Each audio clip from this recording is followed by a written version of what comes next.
Non mi han convinto i pessimisti, no. Non mi han convinto i disonesti, no. Non son persuaso dai persuasori, no. Io seguo il ritmo dei lampioni sul lungomare del mondo. E i bar che passano le canzoni. In this video we are going to do a reverse engineering of the Gospel of John and his letters in order to investigate the relationship existing between some fundamental characteristic of these documents with the most important innate elements of human mental life. The aim is to understand what makes a religion spread. In the last video we have seen that developmental psychology has provided evidence that human mind is native dualist, teleological, and egocentric. Besides, we have seen that human mind develops self-awareness, and the price we pay for this ability is having to confront the inevitability of our own individual death. Moreover, we have also seen that the teleological nature of human mind forces us to find a meaning to our own life, and we are compelled by our social nature to be part of a human community and to do something for it. Now, if we couple these two things together, we get that human life becomes a paradox that each one of us must solve, and the collective sum of the answers we give to solve it creates the societies we live in. I repeat, if we are not able to provide a meaning to our life, the society we live in will force us to find one anyhow, if we want to survive and reproduce. The quality of these answers is a trade-off between the need of each individual to be unique, to make a difference, and the need of the same individual to integrate oneself in society, to conform to the mass. Now, read this from the Gospel of John. Lord, to whom shall we go? You have the words of eternal life. In this single verse, the two fundamental problems created by our innate mental life resonate very intensively. All the Gospel of John is based on the perspective that to give a meaning to one's life and to work out the trouble of one's death are issues that are solved by the same one thing, the faith in Jesus to be one in God. You can find hundreds of passages that support this perspective. Here is another example, chapter 3, verses 16 to 21. But in this passage, please also note how John uses the opposite terms of light and darkness. In particular, the light is an entity outside humanity. For example, in verse 19, that the light has come into the world, whereas humanity is in darkness. The metaphor of light and darkness is one of John's favorite, and it is widespread throughout his Gospel. But there are other interesting themes which are dear to John. Consider these passages, for example. These are examples of the contraposition between the earthly world and the kingdom of heaven, and the related theme of the ascending-descending movement. Here is another interesting example. Then, what if you were to see the Son of Man ascending where he was before? It is the Spirit that gives life. The flesh is of no avail. In this last passage, we see that all the previous themes are closely related to the one of the most interesting innate characteristics of our mental life: dualism. The dualistic nature of the Gospel of John is the fundamental theological characteristic, because it explains the separation that must exist, according to John, not only between flesh and soul, but also between the physical world and the spiritual kingdom of heaven, between light and darkness. It is important to stress once again that dualism is an innate characteristic of our mental life. Every human being is born a dualist. Therefore, dualism doesn't arouse wonder.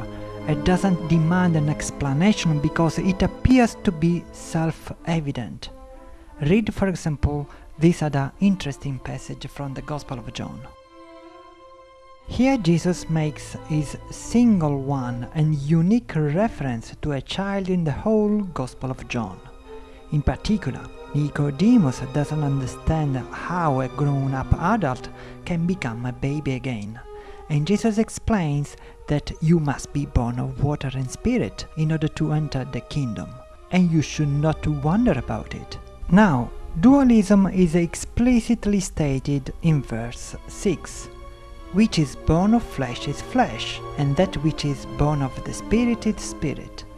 And its main function here is to explain baptism as something where the believer receives the Spirit, once again an entity outside humanity that descends upon humanity though.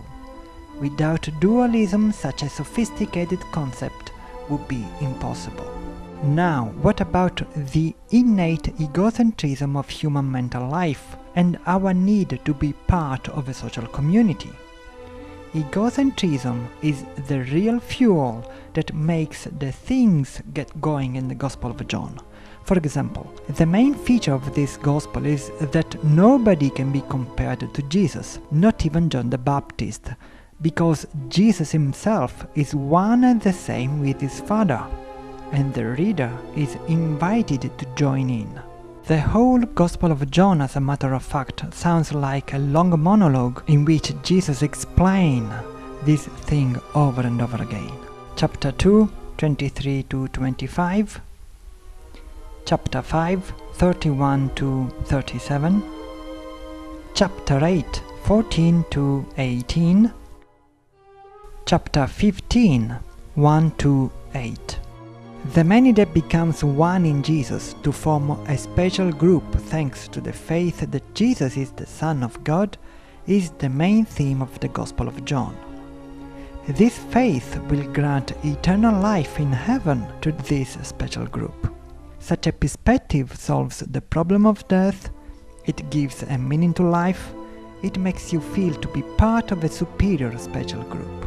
But there is a price you pay for such a view. Hate for this world, for your fleshly body, and a fake concept of love that is directed only towards those who share the same your God virus. This is evident also in the letters of John, as you can easily see in this passage, which we will see that is also a perfect example of cognitive dissonance. First letter of John, chapter 2, verses 15 to 19. In other words, dualism and egocentrism can be easily co-opted and corrupted by religious cult to create hate for the world outside and to use it as a formidable weapon to dehumanize anyone who doesn't share the right God virus. Dehumanize others can easily lead to violent persecutions against the unbelievers. The history of Christianity, but also that of other monotheistic religions, provide us with innumerable examples in this regard. The Bible alone, including the New Testament, provides insuperable examples in this regard. And what is really disgusting is that the God virus that believers are serving make them blind to this explosive mix of egocentrism and hate. Believers are usually eager to see the good of their religion, but they seem to lack at the same time even the minimal level of awareness of the hate and violence that potentially can be reached by their religion.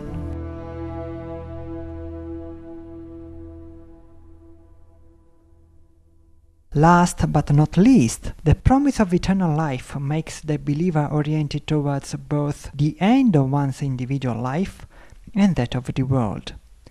To prepare for one's death and to the apocalyptic end of the universe could become the real center of the believer's faith. For example, a Christian once wrote me that the rapture is the consolation of the real believer. Let me conclude this video from where we started our series, Cultural Evolution. Evolution, and therefore changing, is evident in the case of science. Science cannot prove something as right, it can only prove something as wrong. Therefore, you cannot have absolute, unchangeable, ultimate or superior kind of truths from science. Believers, on the contrary, are very proud to possess the only truth, the superior, unchangeable truth, because real truth cannot change, can it? For example, Christians usually think that there is no need to evolve anything in the Gospel of John. He was right, he is right, he will be right forever, all the way down. Nothing could be more distant from the shifting sense of science. But this is not the case actually. Human beings are forced by their own nature to seek for explanations and to live in social contexts. So human societies create the cultural environment where particular forms of explanations are born and evolve. Every form of explanation tries to survive and reproduce. In order to understand this point, let us consider that an explanation is meant to be understood by the mental life of people, and therefore the particular shape of our innate mental life must play an important role. In particular, an explanation that can be easily understood, and therefore that can easily penetrate the mind of a person, is an explanation which doesn't arouse wonder, but appears to be intuitively correct from the beginning, and it doesn't force the person to spend intellectual resources to search for further explanations. In other words, it is very efficient because it seems to explain a lot, absorbing very few intellectual resources. An explanation that is easily preserved, and therefore that survives inside the mind of a person, is an explanation that provides the person with important answers to the questions of one's mental life. And some of these questions are universal, to give a meaning to one's life and to one's death, for example. More to this point, we have seen that some needs are universal too, such as the need to be part of a group. But human beings are also native egocentric. So an explanation that is easily preserved is an explanation that satisfies one's own egocentrism on one hand, and promotes one's social integration on the other. An explanation that spreads easily, and therefore that reproduces itself in the minds of other persons, is an explanation that compels people to spread the explanation to other people, to transform people into fishers of other human minds. This last point is important. The aim of a God virus is not necessarily the well-being of the vehicle it uses to spread, but only its own circulation. If a God virus destroys the life of the vehicle, making him to live in misery, for example, or to lose his own morality and humanity in order to spread, that is all the better for the virus. All these elements are of the greatest interest for those who are familiar with theory of evolution, because they make us understand why religion spread. Now consider also that we have evidence that in the period in which the Gospel of John was written, many different religious paradigms were fighting each other in order to get supremacy.